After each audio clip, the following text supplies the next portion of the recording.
السلام علیکم ورحمۃ اللہ وبرکاتہ۔ عید الاضحیٰ کی نماز کا طریقہ کیا ہے؟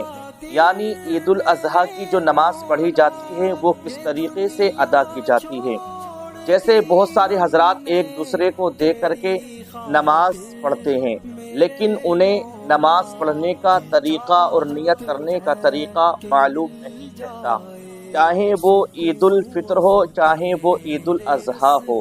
لیکن ہم کس طریقے سے عید الاضحیٰ کی نیت باندھتے ہیں، اس ویڈیو کے ذریعے میں آپ کو بتاؤں۔ نیت کی میں نے 2 رکعت نماز عید الاضحیٰ واجب مع 6 زائد تکبیروں کے واسطے اللہ تعالیٰ کے پیچھے اس امام کے منہ میرا کعبہ شریف کی طرف اللہ اکبر، اس طریقے سے آپ نیت کیجیے۔ پھر اس کے بعد میں آپ اور امام صاحب یعنی دونوں مقتدی اور امام صاحب یہ ثنا پڑھیں گے، سبحانک اللہم و بحمدک و تبارک اسمک و تعالی جدک ولا الہ غیرک۔ اس طریقے سے پڑھنے کے بعد میں اب سورہ فاتحہ کو نہیں پڑھنا ہے، بلکہ تکبیریں کہنی ہیں، اللہ اکبر کہہ کر کے ہاتھ کو نیچے چھوڑ دینا ہے۔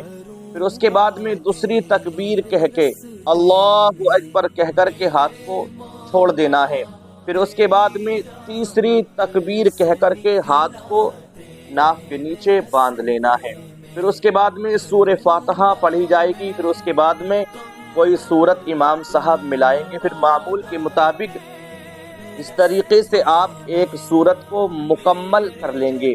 اب پھر جیسے ہی دوسری رکعت کے لیے آپ واپس آئیں گے سجدے سے، تو آپ امام صاحب سورہ فاتحہ پڑھیں گے، پھر اس کے بعد میں کوئی سورت ملائیں گے۔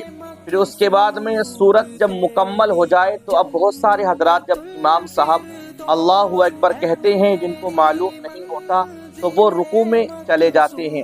ابھی رکوع میں نہیں جانا ہے، رکوع میں جانے سے پہلے اللہ اکبر کہنا ہے، ہاتھ کو چھوڑ دینا ہے۔ پھر دوسری مرتبہ اللہ اکبر کہہ کر کے ہاتھ کو چھوڑ دینا ہے۔ پھر تیسری مرتبہ میں اللہ اکبر کہہ کر کے ہاتھ کو چھوڑ دینا ہے۔ پھر چوتھی مرتبہ میں اس کے بعد میں آپ اللہ اکبر کہہ کر کے رکوع میں چلے جانا ہے۔ پھر اس کے بعد میں آپ التحیات پڑھیں گے قاعدے میں۔ پھر اس کے بعد میں درود ابراہیم، درود معصورہ، اس کے بعد میں آپ سلام پھیر لیں گے۔